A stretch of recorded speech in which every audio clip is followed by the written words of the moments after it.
Well, this is JC again with chapter 14, a book I entitled Todd. Um, as you can see, I'm wearing my poetry reading hat this time, so I don't look the same and completely dull and boring all the time. I gotta change things up, make things look a little different once in a while, a little more exciting.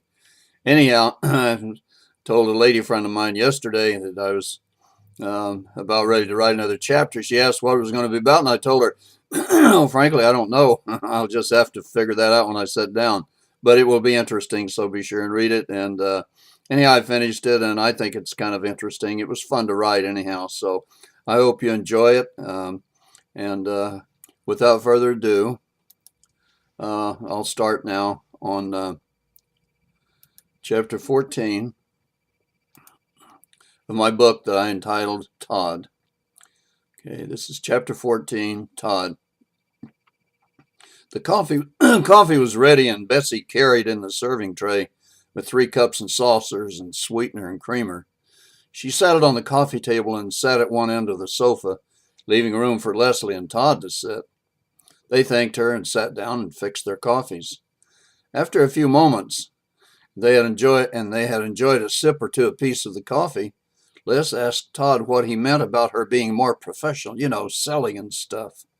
Todd spoke to his mother first. Mom, what do you think about talking to Les about the store, uh, about what we discussed earlier?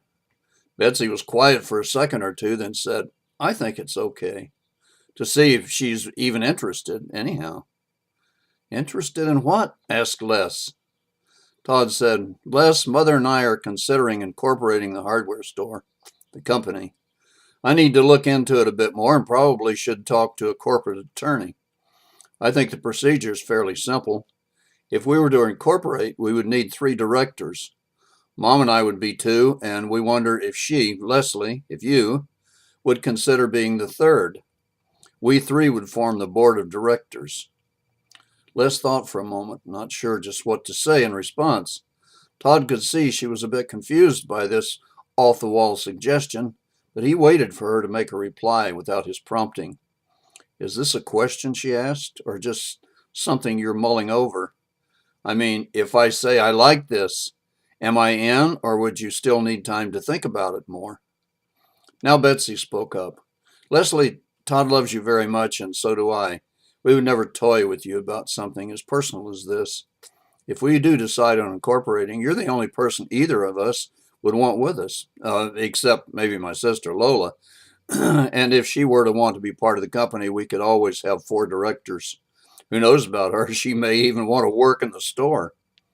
Oh, Betsy added, and we wondered if maybe your dad, being a professional man, might know a good corporate attorney, one he would recommend as honest and professional. A very sly grin now spread across Leslie's face. She looked at Betsy, then at Todd. Either of you should feel very at ease asking him, she said. Especially you, Mrs. Daniels. She waited for a reply from either of them, but got none. Right over your heads, she said with a wry smile. After all, who knows? Todd and I might be cousins since his mother, before she married, had the same last name as my parents and I, Foley. Todd and his mother looked at each other. Their looks said they did know, but each had thought best to not mention it under the circumstances. Oddly, neither had they mentioned it to each other. Yes, I realized it the first time Todd introduced us, Betsy said, and more so when I met your parents, but I didn't check it out.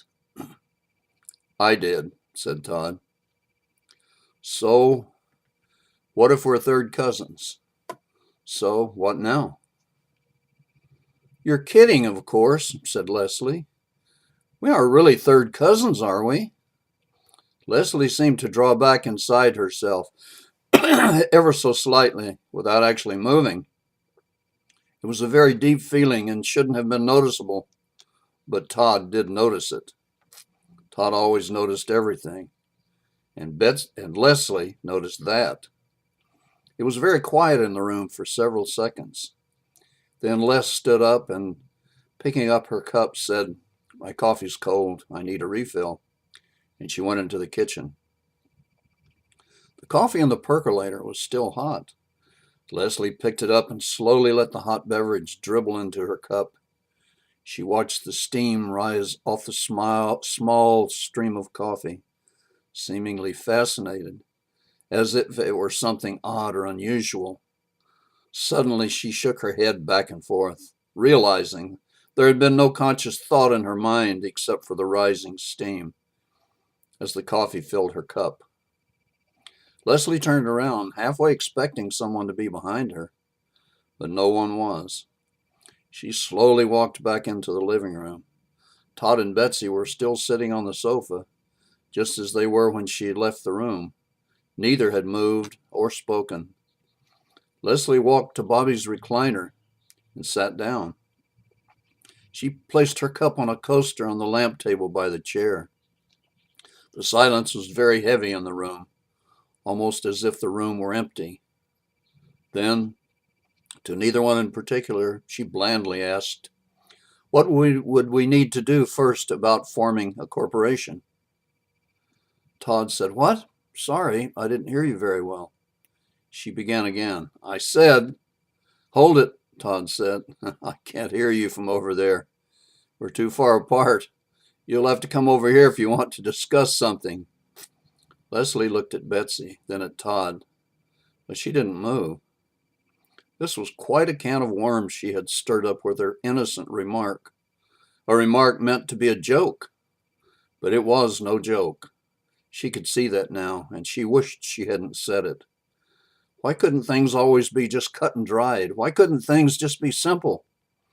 Leslie felt frozen to the recliner, unable to move, unsure as to whether or not she even should move, whether to go to Todd or stay here or what. Todd knew he had to be the one to make a move of some kind, so he stood up and walked to where Les sat, and leaning over, took her hands into his and gently pulled her up out of the recliner. He pulled her to him and wrapped his arms around her and kissed her gently.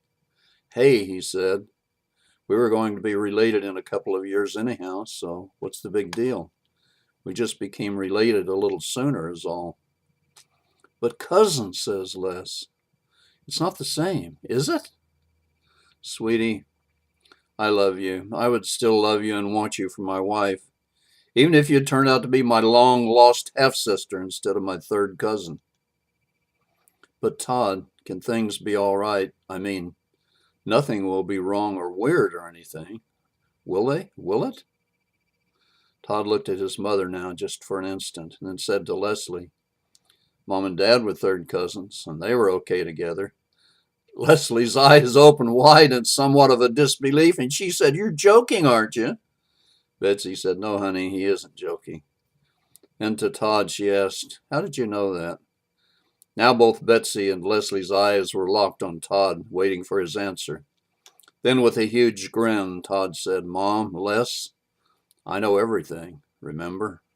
Now this is the end of chapter 14, and I know it's kind of a strange chapter, but I hope you enjoyed it. I'll be coming along with chapter 15 before long. So thank you very much, and this is JC saying I'll see you down the road if the good Lord's willing and the creek don't rise.